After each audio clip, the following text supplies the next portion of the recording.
Welcome to Cosmic Comics, Games and Collectibles, your zen of geekism. We carry comics old and new, magazines, toys, games like Pokemon, Magic, D&D. Want Godzilla, Ultraman, Star Trek, Ninja Turtles, Funko Pops? You'll find it all here. Shop our Cosmic Sound Room and pick up a record or two. Enjoy our Comic Coffee Lounge with a cup of Sasquatch coffee or a delicious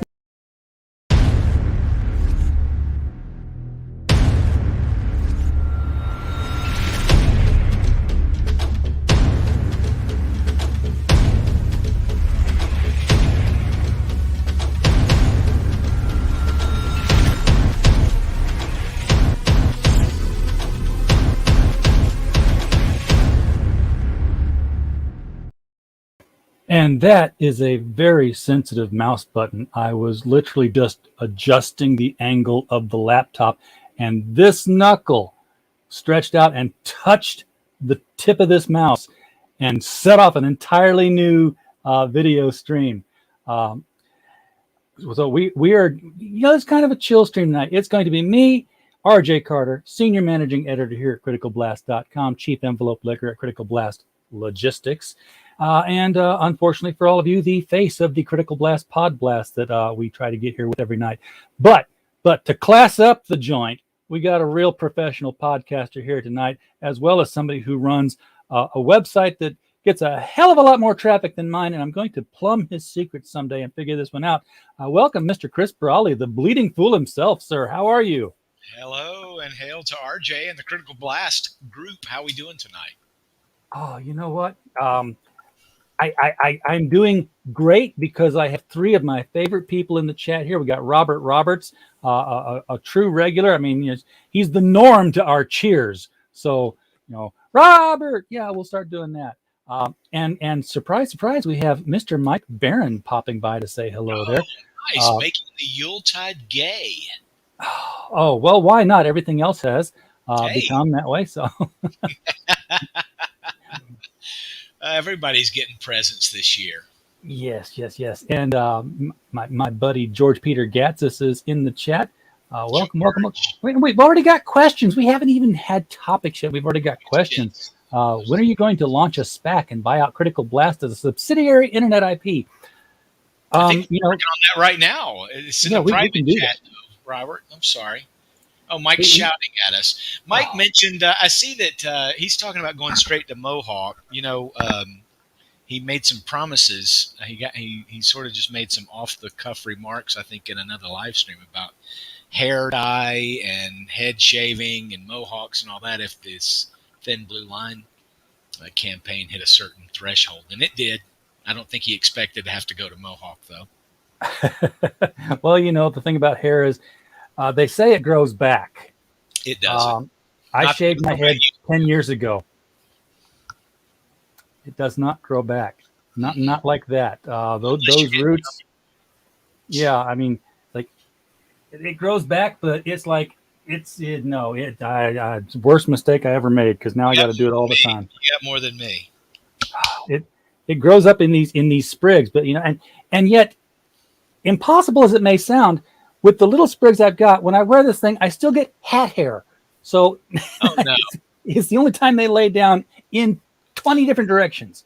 So the hair problems of bald white men is the problem. Clyde says, my hair is thin, but it's the only part of me that is. I relate. This is, it's winter. We have to pack on our hibernation fat. Is that what's happening? Okay. That's it. That's why we have feasts starting at Thanksgiving. We got to pack it on. Yesterday was the first day of winter, right? It also happened. Yesterday was the first day, winter solstice or what have you, and so that was the 21st. Longest day of the year. It's the shortest day of the year. This is a little bit of trivia, but that was the final 21st day of the 21st year of the 21st century. Oh, good day to play blackjack. Oh, golly, man. Let's go back in time. Take us on time. Let's go. If we go to Australia, do we still have time or is it the other way around? Good question. Sci-fi for me is an old man sci-fi show. Wait a second. What are we talking? That's too bad. I hate to hear that. It's cool. And Mike, good to see you out there. One of the first ones to like and share the live stream. Yeah, everybody do that. Yeah, we all wish we had your hair, man. Mike has a gorgeous head of hair.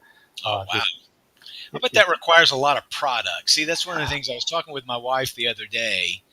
I just need a good sharp razor and some lather and a few extra minutes in the shower, and I'm done. I don't have to worry comb about it with a wash rag, man. Yeah, gel, brushes. I haven't paid a barber in years. Yeah, me either. It's wonderful. I just when I do finally get tired of it, I keep thinking that it's going to grow out and then just kind of like get as tall on the top as it is on the sides, and I can just start combing it over again. And I've got maybe if I spray it down a little bit. No product for Mike. A little Brillo. Okay, Brillo, this becomes a Brillo. I could, you could put my head in the ceiling and scrape paint off, as stiff as it gets. We should talk about comics because you said Mike's hair is an issue because of Thin Blue Line, and look at that, $29,000, backed at the 28 level and still growing. Thank you, backers. Absolutely. We are so pleased with this. What happened?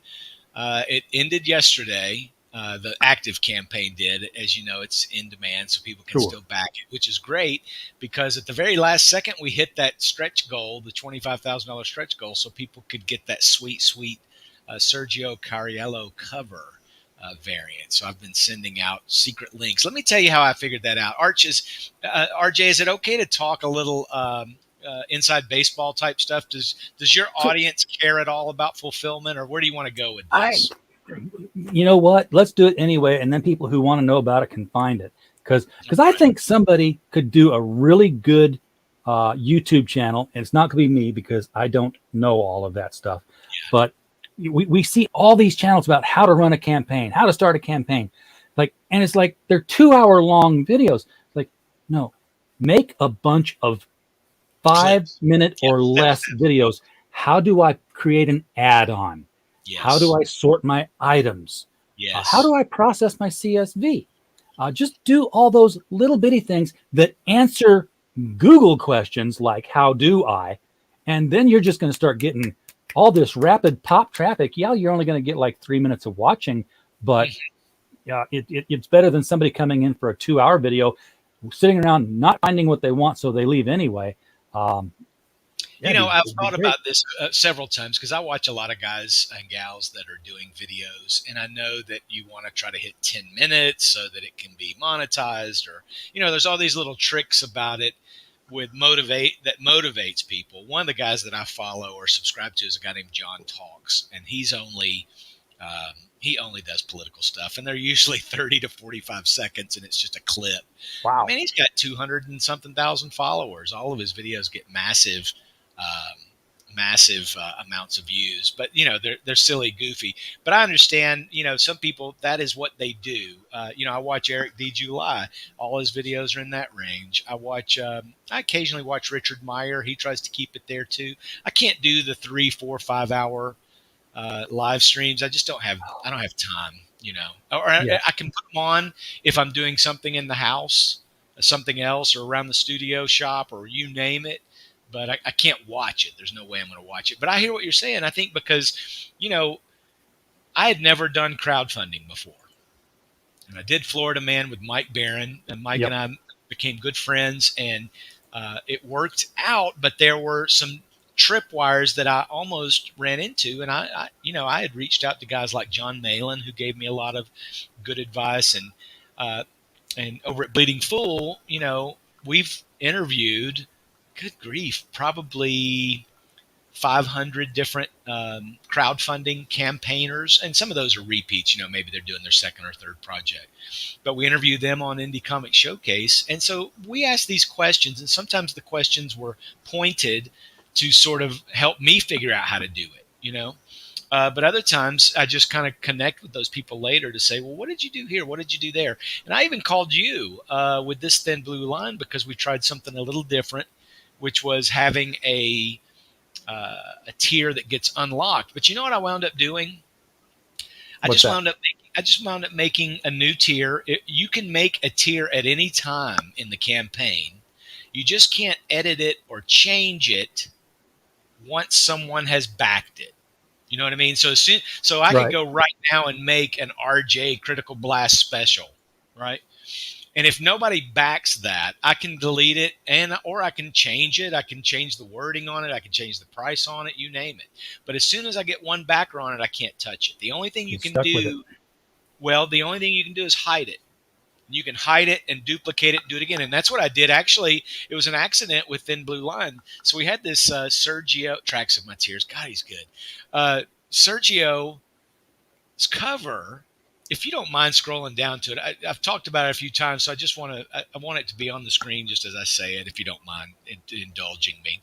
That's actually it's down here, isn't it? Yeah, it is.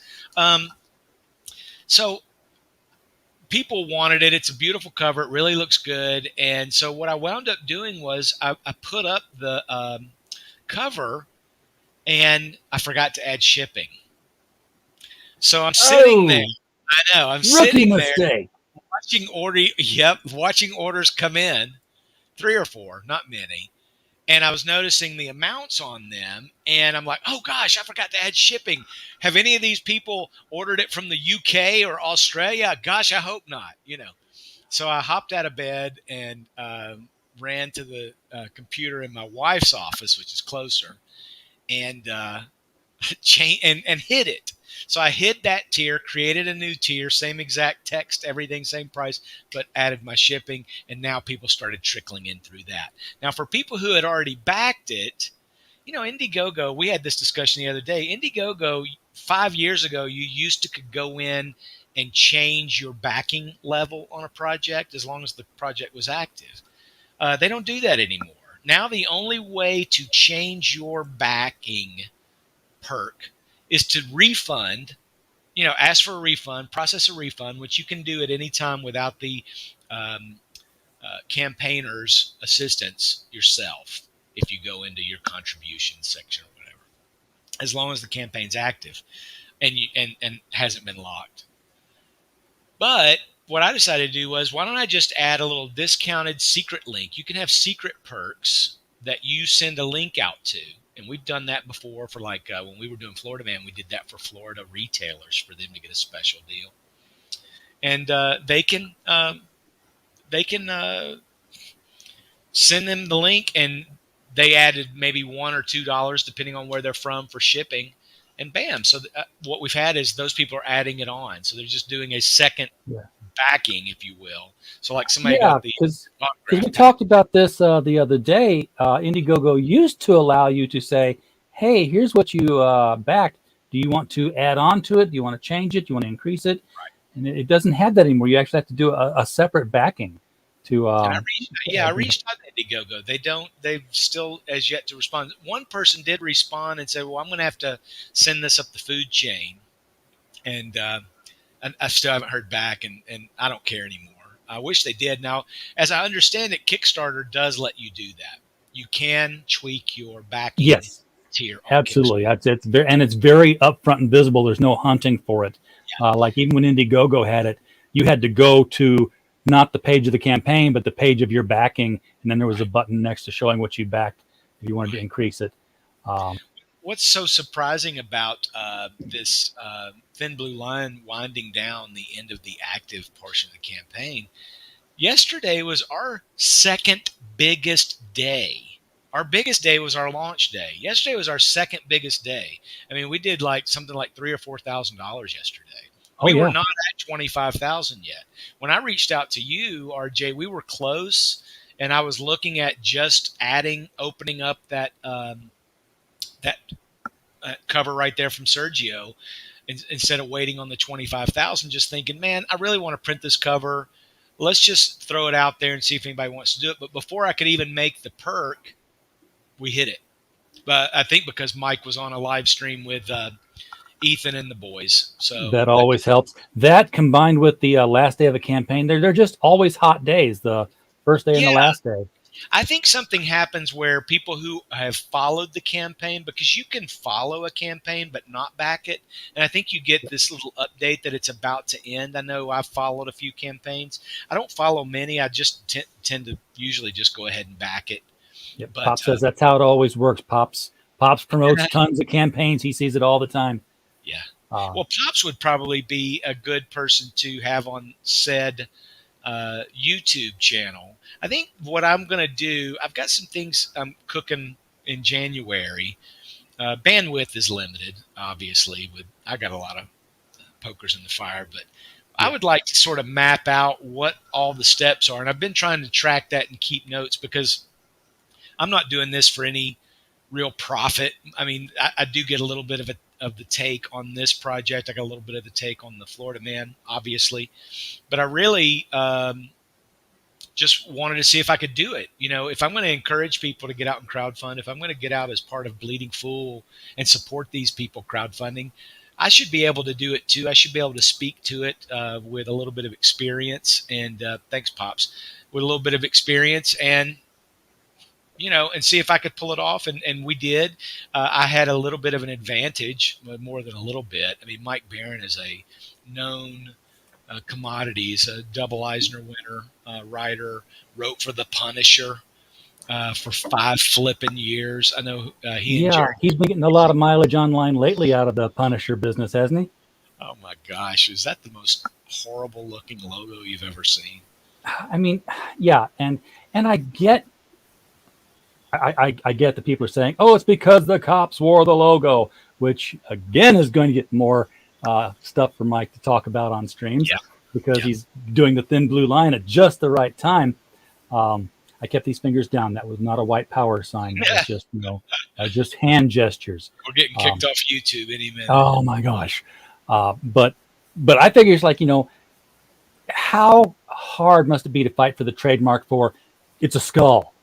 It's a skull. So he's the Black Terror. No, he's the Punisher.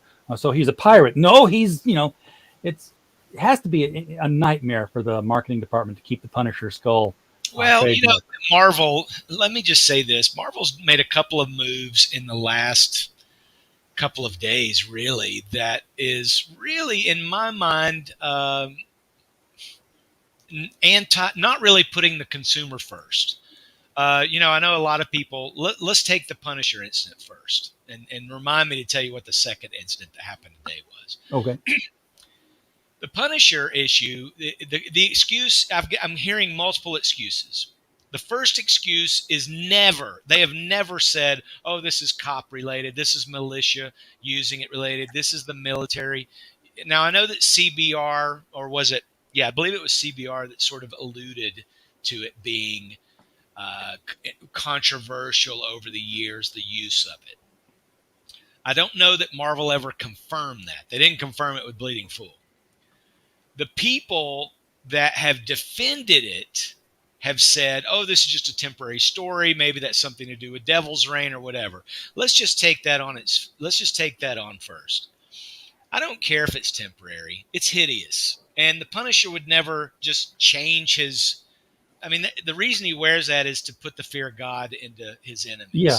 He's not going to change it to say, okay, I'm doing this to show I'm on your team for right now. And even if he did, I mean, what I mean is if that's what Marvel's play is here, it's stupid and it looks awful. And that's not even what the creator said in the quote. He said the symbol, this is part of the culmination of his story, that this is like an evolutionary step.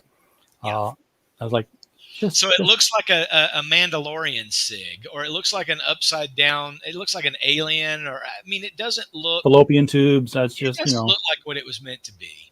So let's say it's temporary. Okay, well that's fine if it's temporary. I'm sure it is. It's all temporary. Everything's temporary. It's awful. And if it's a trademark issue, that's where it comes into play with me. That it's a trademark thing, because in the article that we did, we linked to a couple of the trademark postings that they've done for this new logo. Well, okay, so it's temporary, but we're going to trademark it.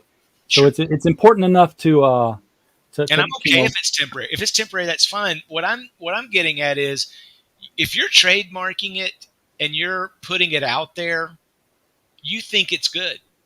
Yeah, and you plan to keep it for 70 years. Yeah, and it doesn't look good. It looks awful. So it's just a terrible design. I wonder what the ones that passed over looked like. Well, you had to have like 5 or 6 at least. We're scraping the bottom of the creative barrel at Marvel and DC. There's no money. The other thing that I was going to tell you, that they've done. I mean, think of all the Punisher fans, Punisher T-shirts, Punisher stickers, tattoos, you name it. Yeah. If it's not temporary, and it really is because, like Jerry Conway there, that Telepathic Bunny is saying, that's just so pathetic and sad and soy that I don't even want to entertain that thought. I don't even want to believe that the Kibble Smith mentality has taken over Marvel Comics. But CB Cebulski doesn't fight for Marvel. Sana Amanet runs that place. There's no doubt in my mind. The inmates are literally running the asylum over there. I have no doubt about it. That's Marvel. Yeah. Yeah. But Just if keep they the name alive. think of how many Punisher fans and police and military and even militia, I don't care what you are. If you love the Punisher, the Netflix show is still available to watch. The movies are still out there. The comics are still out there. The first 60-something issues of the very first ongoing 1980 series that my friend Mike Barron wrote is still available. And they can't change that logo. Nope. So I was just watching the second season of Daredevil this afternoon. So nice. Because I watched, spoiler alert, because I watched Spider-Man No Way Home. It inspired me for reasons to watch some more Charlie Cox Daredevil, and I hadn't finished season 2 yet. So you may now that you've watched that, you may want to watch Hawkeye. Then I would have to get Disney Plus. So if anybody sails the high seas and wants to send RJ a clip, I'm sure he'll send you his email. It eventually all comes to DVD, and then that comes with the digital. So, and then I watch the digital on Vudu. Beautiful. So yeah, beautiful. I think that today, speaking of digital, it's a digital rights management issue. So that was the whole Punisher business. There's no reason. I think the reason they didn't confirm anything is they don't want to look anti-consumer. That would be like altering Superman's logo. That would be like altering Batman's logo. Yeah. And admitting that you changed it because of scary militiamen or scary military, like Chris Kyle. Chris Kyle is quoted in our article. He's talking about the reason they spray painted it on all their Humvees and tanks and helmets was because they wanted it to put the fear of God in their enemies and say, "Here, we're going to screw with you. We're here. We're going to kick your asses." And that's why they did it. They don't want to come out and confirm that for sure because that would be anti-consumer. Just like think about it, Arch. If that Batman logo right there, if the cops and military had started spraying that on everything, what would happen if DC said, "Hey, we're gonna change this completely"? I mean, I don't know how much you can change a bat, but make it some alien creature for Batman rather than like they've taken this human skull for Punisher and turned it into. I mean, they've changed the chest logo a few times. The yellow oval is gone. And then he wore the black bat, and then James Gordon had the yellow trimmed one. Listen, there are aesthetics changes, but this even with the Punisher. I mean, when it first came out, it was a very clean, crisp, simplified skull, and it's gotten a little grittier over time, but it's still the same thing, right? Yeah, and somebody brought it up the other day that the best Punisher skull trademark was when the clips, he had clips on where the buckle of a belt would be, were the extensions. Yeah, it's like, that was clever. But Punisher's not an artsy fartsy kind of guy. He's more utilitarian. So somebody would have designed that for him, I think. Somebody in the chat mentions about them changing Superman's trademark slogan too. I get that these comic companies, like I said, they're being run by the inmates that hate America. It's Brawley, by the way, not Brady. But they hate America. They hate cops. I mean, you've already seen, I know you interviewed Mike when I was trying to submit Thin Blue Line to some of the publishers and media. Some of the hateful. I mean, it was outrageous, hateful responses. Not all of them. I mean, some of them were very polite. And I didn't show them all. But some of them were, it's propaganda. I'm not going to promote your agenda. Would these be publishers that if you said who they were, would we know who they were? You would recognize at least two of the entities. Wow. Okay. You would. Not any of the superhero companies. I mean, what's the point of sending? DC tried to have a cop comic once, and Marvel tried to have a nurse comic once. Yeah. Well, they had GCPD, which I thought was fairly good series. Yeah, I've heard that a few times from people. I never read it, but I think Greg Rucka was writing that, and he does cop good.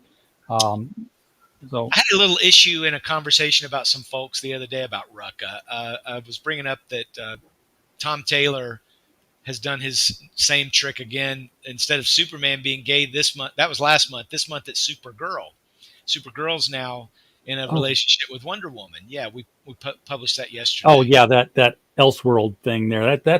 I'm cool with Elseworlds. Do anything you want in Elseworld, because that's the whole point of it. Is like, and it's different because as soon as you say, hey, all of a sudden, like I just heard today that Beast Boy is supposed to be queer. I'm like, the Beast Boy I saw fall apart over Tara's betrayal of the team doesn't play for that team. Well, it's just, listen, none of this plays well because at the end of the day, it's Tom Taylor again. It's another Kryptonian, and it's another, let's just make her gay. Let's make him gay. And I don't understand why everyone claps like seals about it, because I'm just like, what? Why is it always a straight person going gay? When are we going to see Kate Kane go straight and head back to her synagogue and start being a faithful Jew again? It never goes the opposite way. And yet everyone tells me it's all about representation. I promise you, there are more straight Jewish people reading comics than lesbian Jewish people reading comics. I promise you. Yeah. I promise you there's more straight people reading comics than there are gay people. It just, a gay person never goes straight. They always go. Somebody, yeah, that's funny that way. Somebody touched on this recently, how, comic books were just changing in every which direction and that they were, no longer for him. And he put it to music. And it went a little something like this. Now Chris. The campaign's promised perks and gifts while the Wolfman worked the graveyard shift. We all showed up to pledge, and that drove them off the edge. 'Cause the old guard rose to throw some sludge. The hinges, they refused to budge. The judges, they became the judge the day the comics died. We started singing bye-bye to our LCS guy. Cut my pull list every week until my pull list went dry. And then Portland girl said I was toxic inside, singing time for you to run off and die. Time for you to run off and die. So there we were all in one place, collaborating in cyberspace, just making comics great again. So come on, Zach, be nimble, bake the tort. Zach's case splattered out the court, 'cause justice had a deadline in the end. When the numbers failed to keep the pace, the company men joined the embrace. They lost the great debate and pounded on the gate. And it rained on that umbrella guy who saw that figures couldn't lie. His streams flowed and accountants cried the day the comics died. He was singing bye-bye to our LCS guy. Cut my pull list every week until my pull list went dry. And then Portland girl said I was toxic inside, singing time for you to run off and die. Time for you to run off and die. That clip was a lot longer than I remembered. Beautiful. I was thinking that Marmalade and Joe King need to do a crossover. They should cross over. I should talk to George about that. Yeah, they look like they're from the same realm. Oh, they do look like they. Marmalade just needs a cape. That's it. Yeah, that's it.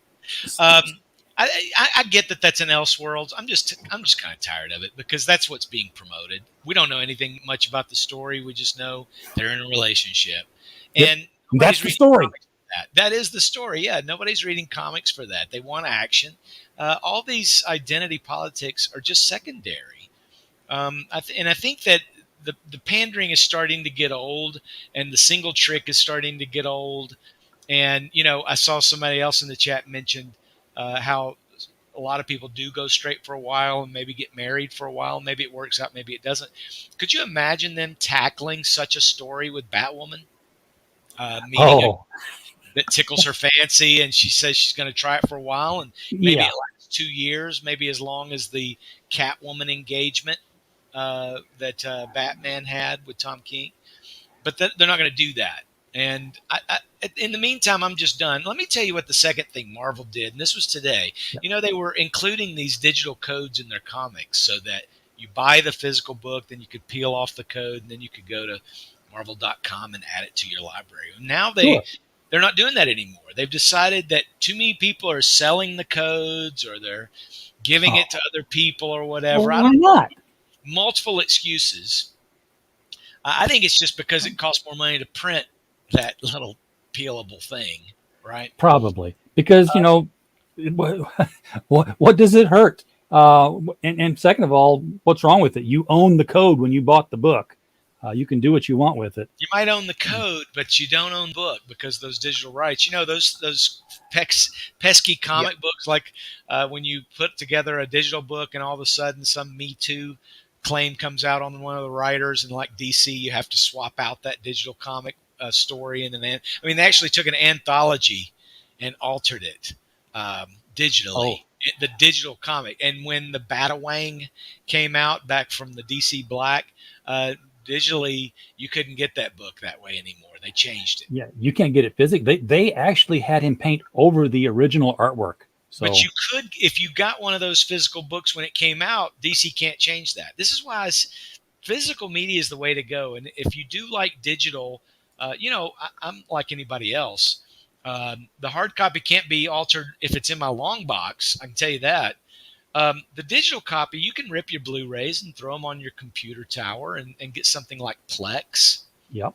And have a media streamer at home. They can't mess with it. They can't blur out Daryl Hannah's backside in Splash on your copy, right? No, absolutely not.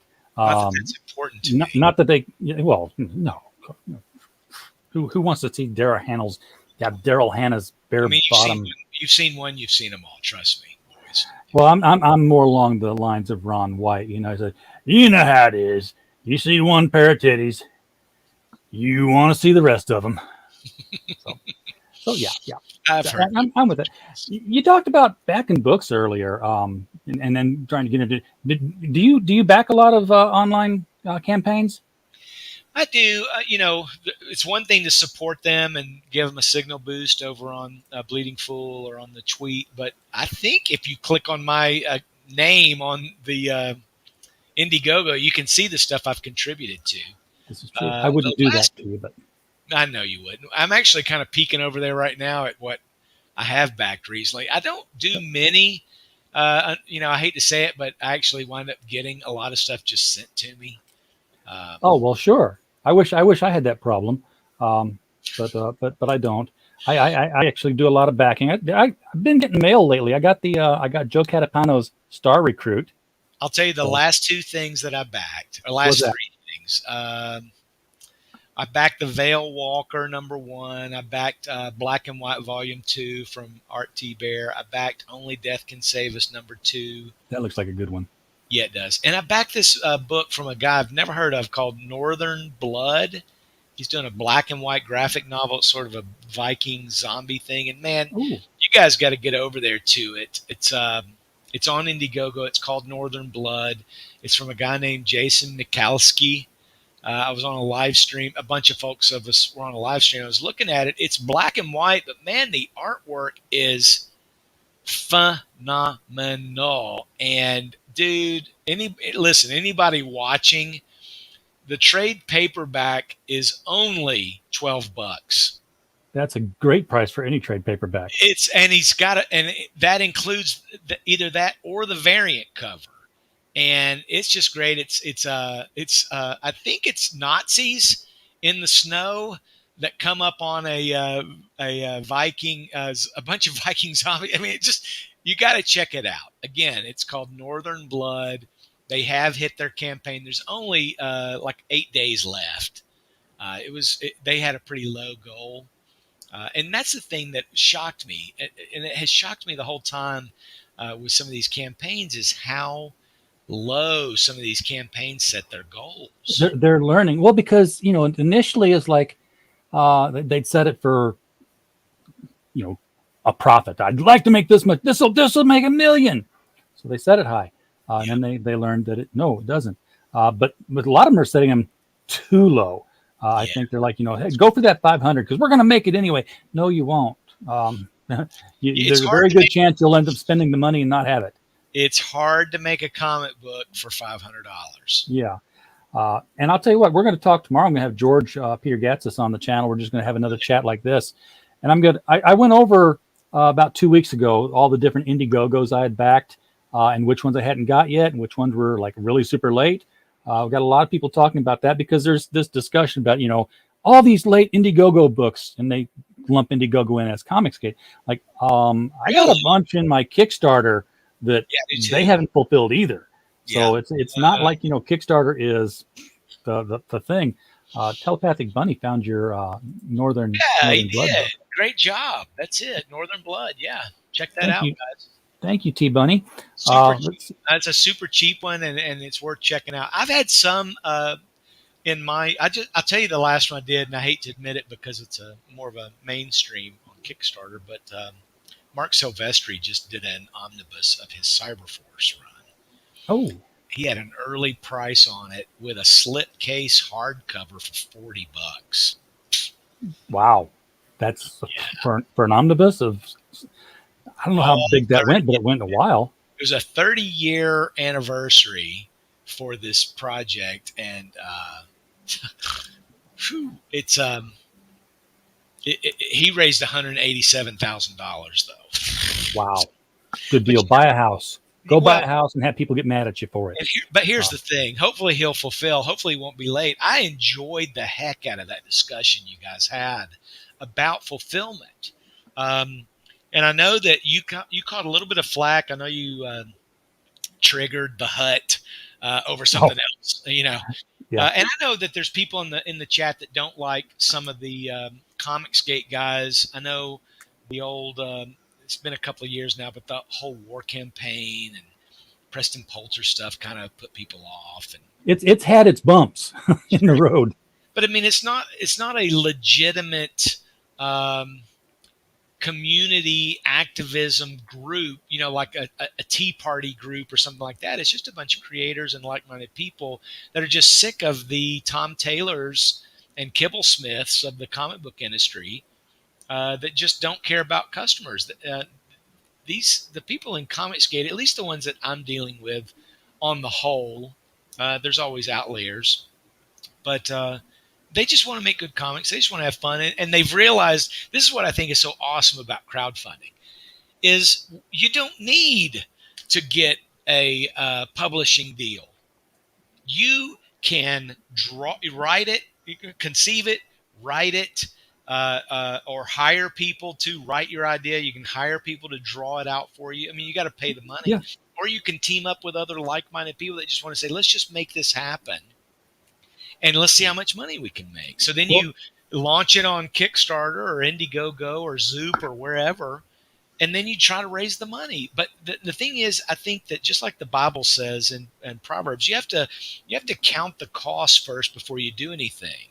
And going back to your idea about a YouTube channel that has like a playlist of all these clips, you need to know about printing companies like API or Mixam or Print Ninja, who I wouldn't use right now because they're overseas and everybody's projects with them are very slow. I know George Alexopoulos was talking about printing his own stuff, which is kind of crazy. I think everyone should stick to their own wheelhouse and do what they do best and be willing to bring vendors in. But at a certain point, you need to know what it's going to cost. You need to look at how to ship it, how much it's going to cost to ship it, how many Gemini mailers you're going to have to buy, and figure all these costs in, Lots. there's lots to think about, but it can be done, and it can be done with a relatively small group of people. You just got to get them on your side, and you literally could do it yourself. You'll be a little bit slower, but man, what a great resource could be out there if somebody just kind of said, so you want to do a crowd fund? Well, here's step one, and just knocked out a 3 or 4 minute video that's sort of a step by step. Because I think that if we did that, and and I'm not to take anything away from the Comicsgate Kings, those guys do it a little bit, but that's not really the core of what they're doing. They're really talking about the culture. They're cheering each other on. They're bringing, I know something John Malin does is he has this thing where a bunch of different artists come in and draw something, or he shows off. I think one time he tweeted, hey, if you've got a crowdfund, I'll bring you on. And that's what it was, I think, where I saw this project with the Northern Blood. And I just think that things like that's what this community is all about. But it would be nice if there was a step-by-step instruction, because even I, who've done a campaign, was fumbling around in the dark, and Indiegogo was not helpful, which is why I was reaching out to you the other day. Yeah, because I'm hosting a campaign for Pedro, who's doing Tropical Magics, and we're at the stage where we're collecting the email addresses and signing up for the newsletter and such. And it was interesting to try to navigate, because it's like I kept worrying that I was going to launch the campaign. I'm like, okay, you keep asking campaign. Okay, there it is. It's like down in the middle. You've got to set up the campaign before you can get to the pre-launch stuff.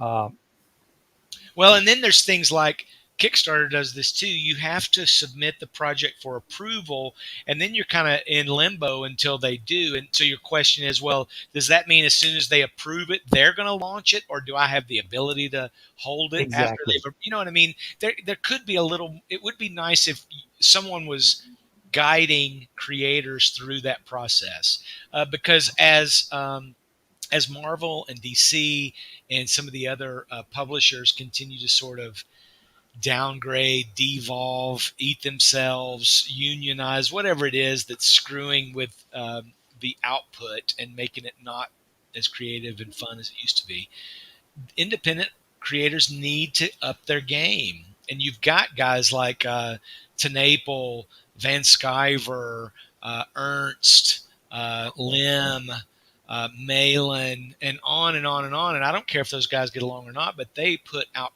good product. They do. You know what? I'm looking at even smaller guys. I'm looking at folks like Hero Shack, Chris and Diana Smulovich, husband and wife team, working out of home. Christgau, Brian Christgau's Six Gun Gorilla is top shelf. Top shelf. Absolutely. And one that I've been looking at lately here, and I'm really digging. I mean, these are indie guys that have come together and actually created an imprint, Bad Bug. The Bad Bug books, and the Pocus Hocus books that these guys have been putting out. I am absolutely over the moon with these things. This is 2 issues already here, and I've already. Well, they're going to launch the 3rd issue in January, and I'm already behind that. I'm like, yeah, let me know when we're doing that. And Monster did his Monster MD, which was top shelf. Oh yeah, that came out this year, and that's on our list of nominees. That's on our list of nominees for best book. What do you want? I'll tell you. Okay. He's backed some books too, and he Is that what you're? Yeah, John Duck. All right. He's backed a book. What you want to tell him about the book you backed? Here, I'll bring it over here. Yeah. Okay. So this is from my friend Raven, and she did this book called Cookies and Screen, and we just cut this, and this is really cool. Showing the stickers. The stickers, okay. Yeah, showing the stickers. Okay, he got stickers. Yeah, those are cool. I like those. Oh, you want me to show the patches? No, don't show the hatches. I'm not going to wear the hatches. Don't show the hatches. Okay, he got patches too, but I'm not a Girl Scout. Okay, that's okay. But you like the book, right? Oh yeah, Raven's cool. Okay, so we're gonna put this back over here, okay? Yeah, we played your music video. I heard it. You didn't ring me on for that. Okay, you lay down and read your comic book, okay? You never let me talk any daddy. You just go over there, okay? I'm gonna read my book. Okay, you do that. Be quiet. Marmalade needs his own YouTube channel. He's got his own playlist on our channel. I mean, he's got stacks of videos of people he's done interviews with. So fuzzy creators today. Am I right? Yeah. See, now what we need to do is, George, you need to get away from 3D printing and find somebody who can do fur and stitchery. And if I can get a stitch together, Joe King, we'll have a show. Nice. As long as I can get my hand up the back of it, and yes, yeah, you could just both of you have your own characters on different live streams. Yeah, the Puppet Network. George, make it happen. Find somebody who can do it, George. I'm sure it can be done. So, you excited for Christmas, Chris? And I actually spent 2 hours today wrapping gifts for my wife and my daughter and my niece and my nephew and a few other randos. And I tell you what, it's been many, many years, but I used to cheat and go to the mall and let this group that was raising funds for children's networks or some sort of charity or whatever, and I would pay them $1, $2, $3 per box. And man, it always looks so good. They take the ribbon, they take a little scissor thing and split the ribbons, and it just looks all frilly and beautiful. They made it look easy. It's like, when I get home, I'll do that to the rest of them. Man, because I hate wrapping presents, and my work was so sloppy. There's not going to be any question as to the presents under the tree that I wrap. There's no doubt. But I am looking forward to Christmas. I love Jesus' birthday. I know it's not the exact date, but man, I just love it. It's like sometime in April, I think. It may be, but maybe, whatever. We're guessing. This is the month we do it, so this is when we make it happen. And so I enjoy that, and it encourages me as a believer to hear all these religious songs, and you don't even think about it. I mean, did Nat King Cole know he was singing a song about Jesus when he was doing his Christmas album? Did it ever even occur to some of these people? I don't know. The Christmas song. It's the most wonderful time of the year, man. Absolutely. But we should be giving to people year round. Don't you agree that we should be showing love and giving gifts and sending cards or notes and spending time with the Lord all year round? I think we should. Don't save it up for the end. That's like, save it up to the end of the year is like, deathbed repentance or something. Well, hey, it's okay if that's all you got. I mean, that's okay. If that's where you stand, then okay. But, trust me, it's more fun to be recognizing a higher power and asking him for your help. Because, man, I was thinking, this is going to veer really hard right for a second. But I was just thinking today, I was doing a devotional this morning. I was realizing, man, I am just so blessed. People out there don't have a home. They're sleeping on a couch. They don't have any money in their pocket. They're sick. They're hurt. They don't know where their next check's coming from, or they're broke. They can't buy stuff for people, so they're feeling ashamed at Christmas. I mean, there's so many addicted to drugs. My wife's got a friend whose son committed suicide like 3 days ago. I mean, could you imagine at Christmas time something like that happening? So, if you're a praying person, pray for these people and just be thankful. It's still the Thanksgiving season. You should be thankful for all the great things we have going on, and thankful for all these creators. Again, back to the Indiegogo and you being able to print stuff yourself. Imagine something like, I'll just go back to like Vonster's thing, Monster MD, or Eric Weathers. There's so many. I hate to mention names because I've worked with so many. I've backed so many. I don't want to leave anybody out, but you can literally get on your computer, write it up, draw it with your pencil. Pencils, if that's what you want to do, you want to scan it. You don't even have to put it out in color if you don't want to. You can prepare the images on your computer, put them in order, and send them out to a printer. If you've got the money, they're going to print it and ship it back to you, and then you fulfill. It's amazing. It's amazing. This is the same game changer that being able to do MP3s and digitally record and burn your own CDs did to the independent music industry. Yeah, and it should be and probably will be a bigger hit to Marvel and DC than it has been so far. We've seen it with Scott Snyder's gone off and done things. Sean Gordon Murphy. Yeah. They're like yeah, I'll draw this for you because you're paying me, but you know what? I've got this other idea, and rather than pitch it to you and lose 90% of the money, I'm going to do it myself because I can now. Yeah. Uh, Well, I think guys like Richard and Ethan showed a lot, particularly Ethan and Malin and some of the guys that had worked at the Marvel and DC shops when they were out there doing six figures with their book. Ethan last year, I think, did $2 million total gross. What do you think? What do you think of that when you're making $40,000-$50,000 at Marvel, drawing stuff for them that you'll never own, that you have to ask permission to go and draw at a con, that you can't do an NFT of ever? I mean, imagine the limitation. Plus, now think about this: you have Gabe El Taib that left DC. He was a colorist because he's so patriotic. When they decided to stop letting Superman say the American way, he was out. He just said, "I'm done." You know. Yep. And could you imagine if you were somebody like let's just say just a very fundamentalist Christian that's drawing a book that suddenly the person enters into a homosexual relationship out of marriage?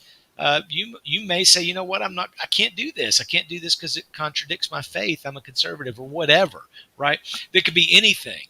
What do you do if you're working for some publisher? You have to leave the job or you have to lose sleep at night. Why not do your own thing? And if it works, if it clicks with people, if it's, something that people will back, there you go. Make it mainstream. Mike and I were having a conversation the other day because the only two projects that he and I have ever worked on were neither fish nor fowl. That's a saying he likes to say. It's not the two comic genres that seem to do the best are superhero cape stuff and horror. Right. Yeah. And then you have like sci-fi and Westerns and things like that. And we did Florida Man, a funny book, a comedy, adult PG-13 humor. People aren't putting out comics like that right now. I mean, there may be one or two, but you don't know about them. I'd love to hear somebody in the comment tell me something else out there like that. And now this one, which is basically a cop drama, not Law and Order, more cops than Law and Order, but it's not superhero stuff. No, it's not science fiction. It's not. There's no magical powers. There's no horror in it. I mean, there's some bloodletting in this. There is some violence, but which is real life horror, but it's not a horror comic. Yeah, this is straight up, street cop story, like you'd see in any normal cop movie. So. Well, we've picked up the mantle of Lady Cop, which DC tried back in 1975, which I thought was kind of fun. And I'm just pleased that apparently it clicked with enough people that, they decided to back it. We got a really great response from the law enforcement community. And one guy was just so blown away that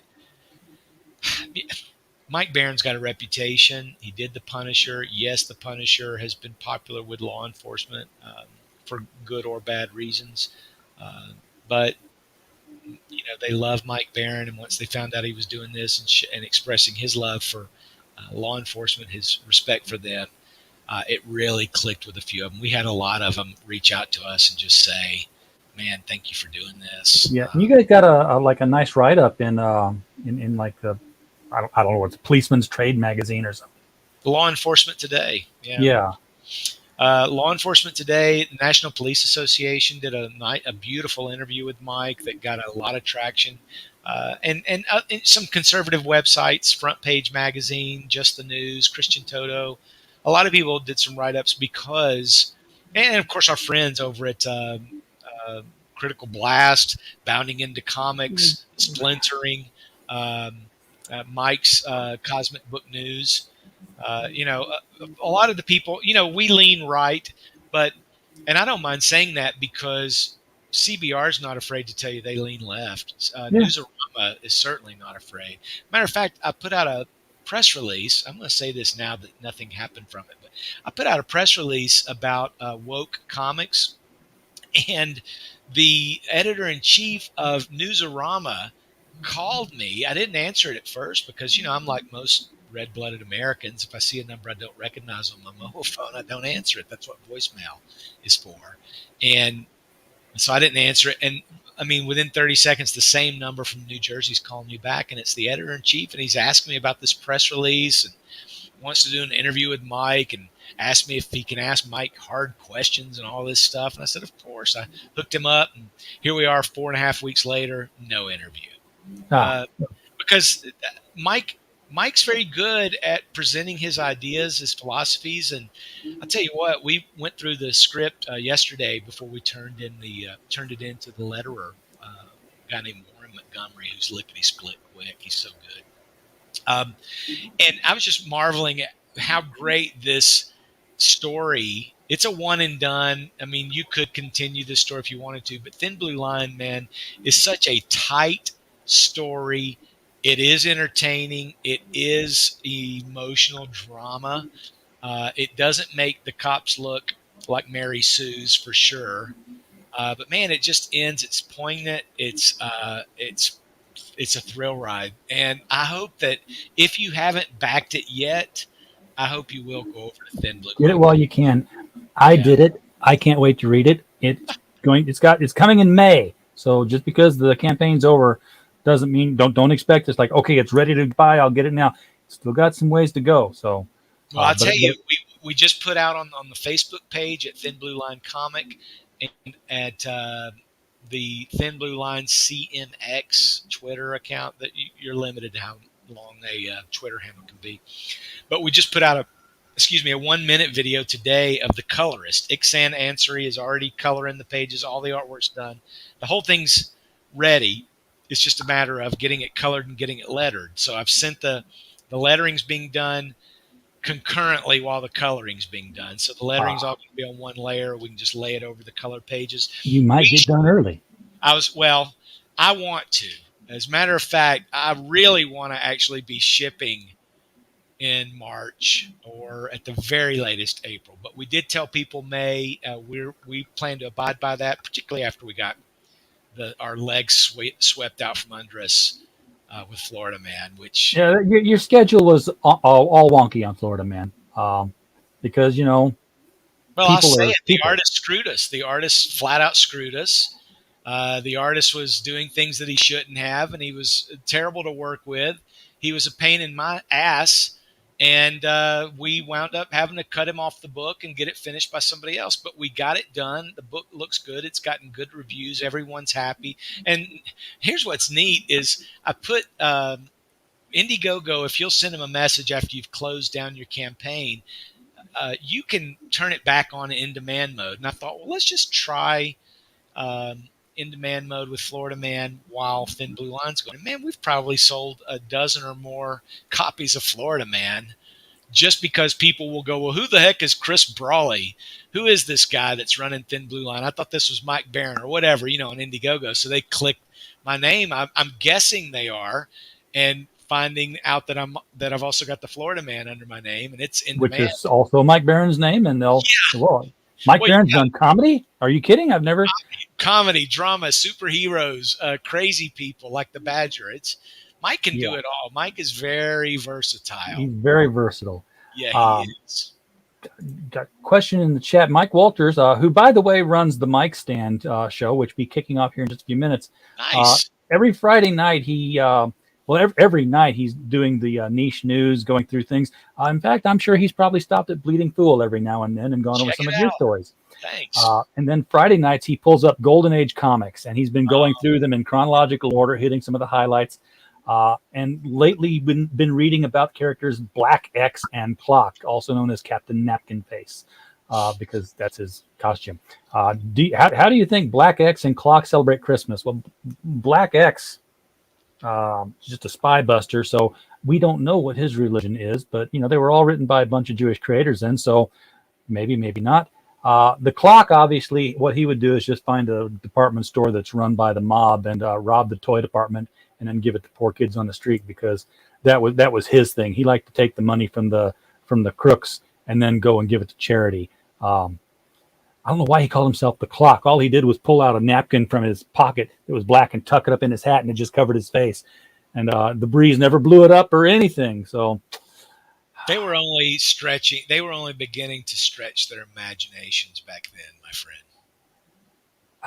Well, yeah, See, now you need to do a Marmalade comic. Oh You're my a God! storyteller, RJ. Don't give him the idea. It'll get. No, we're not doing it. He's drawing. He's got his crayons out. I'm going to do it myself. You don't even need a colorist. You got your crayons. Do it. Make it happen. Exactly. And then, of course, you do have, like Telepathic Bunny saying, cgnow.net, which is showing a lot of the Comicsgate books and where they're at, how you can get to them. It's just an index. It's a search index. It's like Yahoo used to be. Remember when you used to have to submit your URL to Yahoo for them to have it in their catalog? Oh my gosh. That's the way. Line on cgnow.net? I I'll have to look. I don't know. There's also IndieCron out there and even comicsgate.org, I think. I'm really impressed with how much stuff has grown out of this movement. Aren't you? I am actually. And people are just really, there's a lot of untapped talent out there that has found an outlet because before you couldn't get, if you wanted to get published, you had to go to a publisher, and they can only hire so many people. Well, then you got people creating their own publishing outlets like Starcross, for instance. And you got the people that I hate it for are guys like Michael Bancroft, who's over in Australia. And I'll tell you what, every time I see an order from Australia, it originally excited me, and then I saw the shipping fees, and I hadn't prepared properly for the shipping fees on Florida Man. And every time I saw an Australia order, you can still ship to Australia. You just have to use UPS. And if you got more than one, let me know. Okay. You are a resource, brother. We can help you out there. Marmalade comic needs to happen. If it happens, and I would have to put money into this thing because I'm not an artist. I can't even draw stick figures. The guy who did Chris Clusterfudge here, Chris Tomilovich, he also does the Great Cyclopean, which is the all ages book. This one's the mature readers book. He would be the guy I would go to because he's the guy who has already ventured into those waters with this nice little Marmalade logo that he sent me. So it's got a bit of a Henson, classic Jim Henson vibe. Yeah, and as soon as he sent this to me, first thing I did was I started Googling green and yellow checkered vests because I'm like, okay, now I've got to dress him for the interviews, and I'm going to dress him like that. And I've still not found one. And now, is George an artist? I mean, you and George. George is a great artist, and he's doing it all. George's books, I don't know if you've seen his videos where he's showing his panels.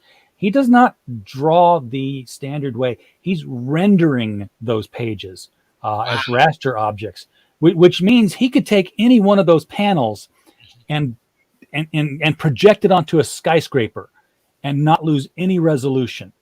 And he's shown he's zoomed in on some of the panels before. He's like, hey, look at this, this giant lady laying among the stars with all these dots around her. Let's zoom in on those. And those dots are like spaceships. And then you zoom in on the spaceships and there's people behind the windows. And then you zoom in on the people and they're holding a Coke can. It's insane, and it's not blurry, and it's just George is on a whole nother level. He's written a few times for Bleeding Fool, and yes, he has. He has a mind like he's creative. He's creative. He's come up with some concepts that blew me away.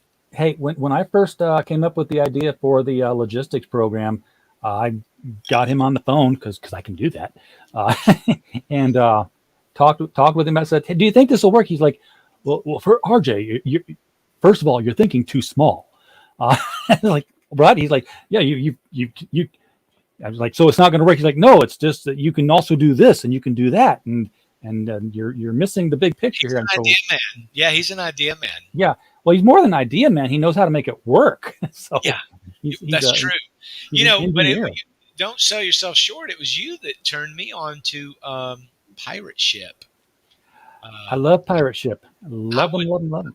I recommend that to anybody that's doing any fulfillment. If you're doing your own fulfillment on a comic or anything, really, Pirate Ship. And now that I ship anything, if I ship something I sell on eBay, I use my Pirate Ship I've got my label printer all set up and ready to go.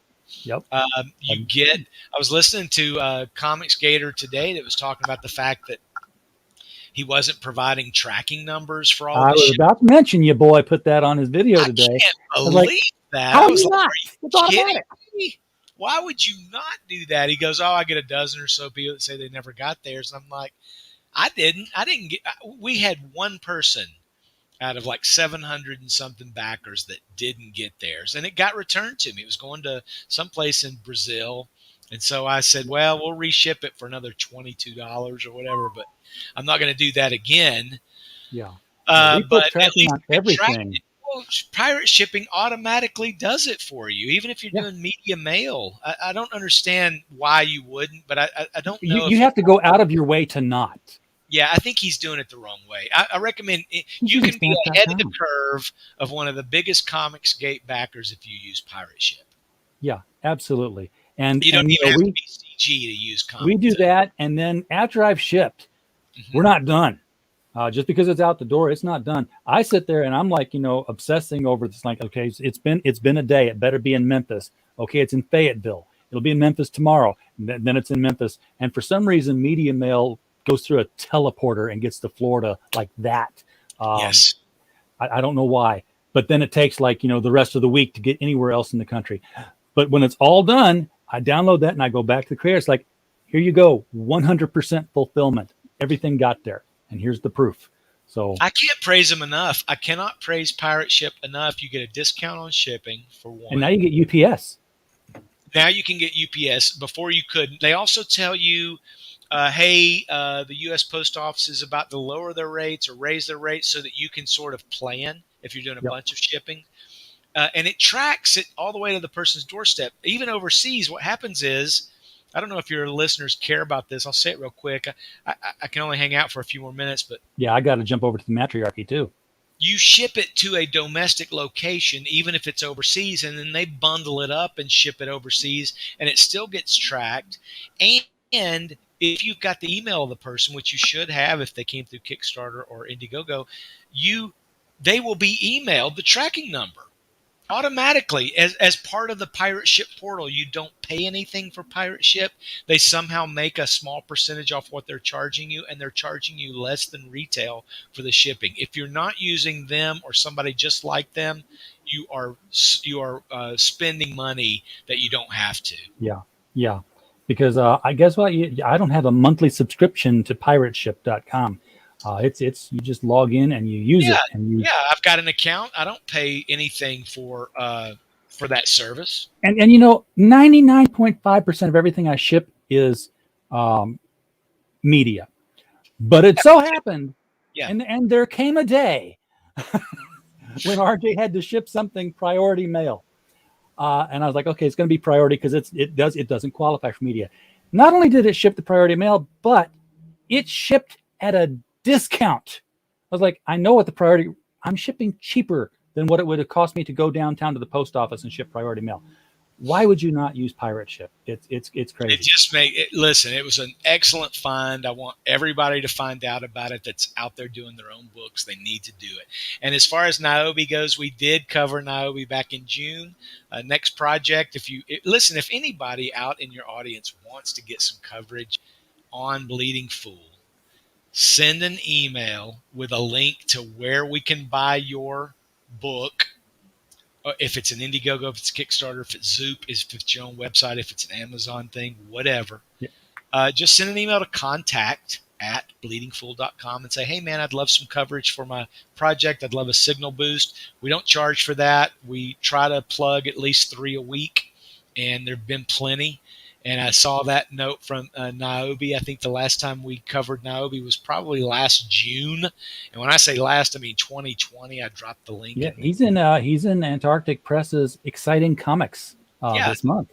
Well, it's Niobe Birthright, Larry Higgins. I mean, it was a good project. And John Lemus, who normally John is responsible for our Indie Comic Showcase, but I carry that box often for him too. So if you'll send it in and you say you've got your project that's rocking and rolling, you'd love a quick interview, we'll do it.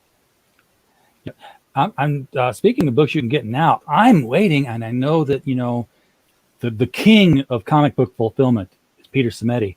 And I know I'm waiting for my my alternate books from him, because I ordered like all 3 issues of Downcast. I just went and got the back issues. But I want to see Downcast number 3, because in the inside back cover, full page ad for Critical Blast Logistics, with covers of all the books that we've shipped so far, going up and down the left and right side, like the old Justice League summer crossover things. And I was kind of surprised myself. I'm like, wow, we've got, because there was over a dozen books. Wow. Like about maybe even 14, 16 books. Holy cow, like, have we done that many? Yeah, they're ones that we've done, or ones that have committed to us that are in the printing process. Like next month, I'm expecting to arrive all at the same time. The Embrace, Red Eyes, and the Company Men are all going to get here right about the same time, and I'm going to be busier than that proverbial one-legged man in a butt kicking contest. That's great, bud. That's great. I'm so proud of what you've been doing, RJ, too. And this community is so cool that you and I've developed this friendship, too. I'm really thankful for it. I've met all these great people. We're getting ready to go out. Jake Twister is asking if you only cover crowdfunding campaigns. No, Jake, we do we also obviously cover the mainstream. We've done plenty of interview work for all kinds of the indie American mythology, Behemoth, Antarctic Press, and others. I love American mythology. Listen, if you've got, I do too, Three Stooges. If you've got I think sending a press release, boy, the art of a press release, I wish more people knew the art of a good press release. Maybe like, 3 good paragraphs telling me the who, what, where, when, how, a link to it to also see some art and how to find it. And we'll either just print your press release almost verbatim, or we'll reach out to want to do an interview. We're always looking for content. We put out about anywhere between 5 and 8 stories a day. A lot of it is sort of the outrage bait, where we're kind of, can you believe this BS? That so-and-so's doing. A lot of it's movie news, things that we are excited about. A lot of it's, it's this, that, and the other. It's a little bit of Breitbart. It's a little bit of American Thinker. We're definitely not as prolific as, say, Abounding into Comics for sure. But we don't have a huge team. We just have contributors that write about the things they want.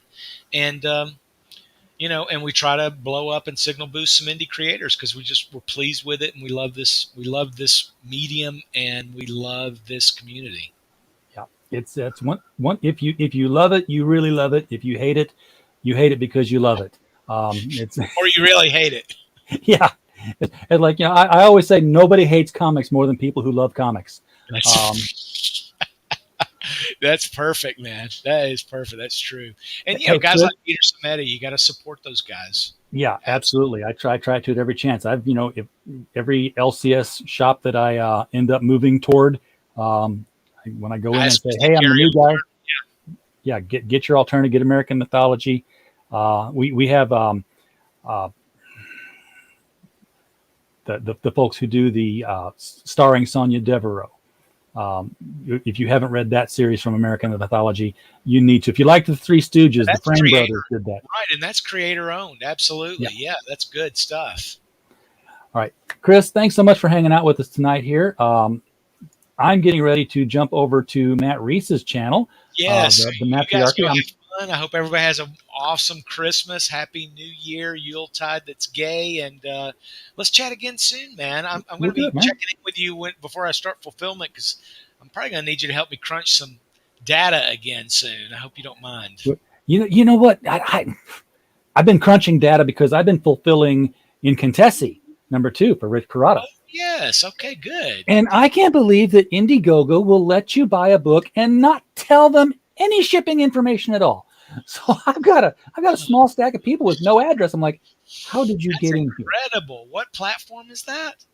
Indiegogo. Yeah, that's ridiculous. It made no sense at all. But that's a story for another time. So yeah, Chris, brother. Hey, Merry Christmas, man. Happy New Year, and we will continue to talk with you as this comics craziness progresses. Good night, everybody. Hope you had a blast.